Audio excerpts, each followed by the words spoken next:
Merong makulit na pusa.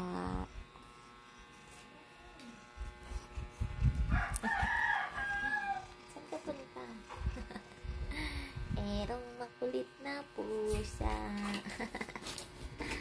Merong makulit na pusa. Ay, chip. Ay, chip. Love you, love you, love you. Sus. Isis.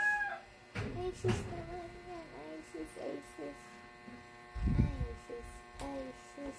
Alambing naman yan. Isis. Alambing naman yan. Isis. Alambing naman yan. Binulunod ko na yan. Isis. Isis, Isis. Lambing, diba?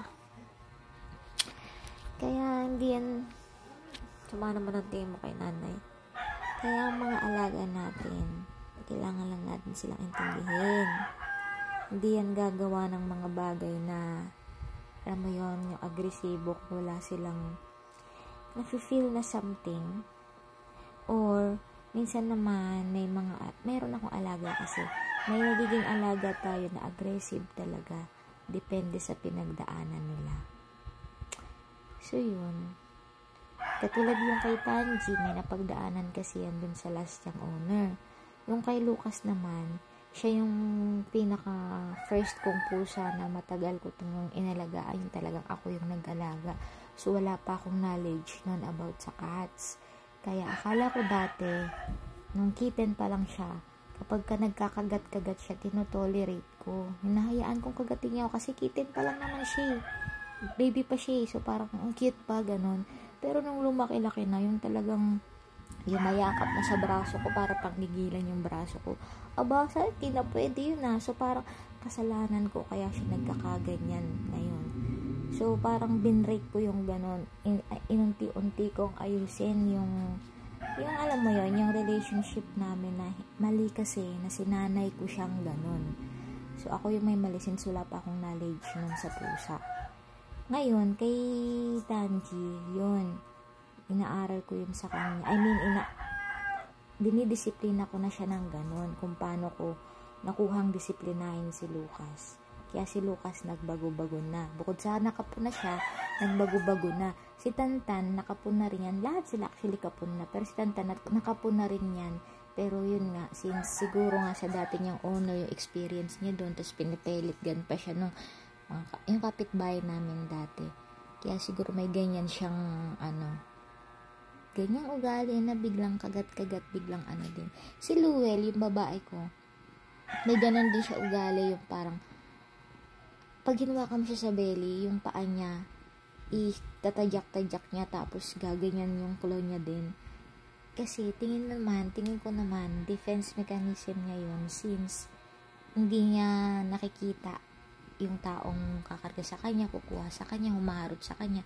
Kaya talagang automatic yung reaction niya, talagang laban agad.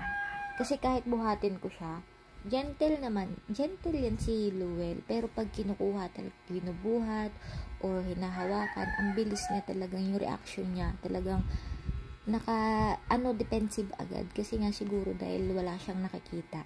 So, dinidepensa niya kaagad yung sarili niya. Kaya kapag binubuhat ko yan, kailangan kausapin Luel, ganyan. Ako to si nanay, ganyan. So, yun. So, itong katabi ko, yan. Gentle lang talaga to. Matakaw lang talaga. Gusto laging kumain. Pero, dito nangangalmot. Yung kalmot, kagat-kagat, hindi.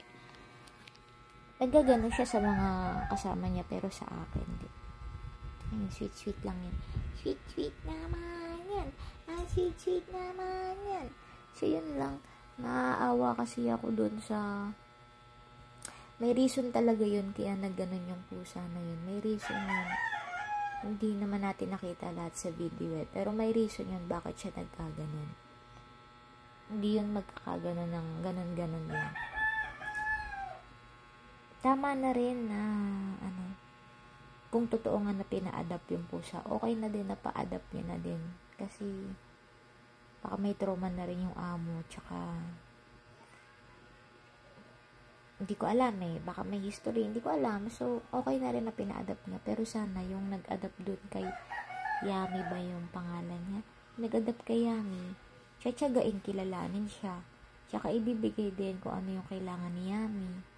Diba? Parang kasi deserve niya rin ng family. Deserve niya ng magandang buhay. Wait lang. Nakikinig, Diba? Sarap buhay. Luni, mangangawit na naman si nanay. Thank you. Thank you. I love you.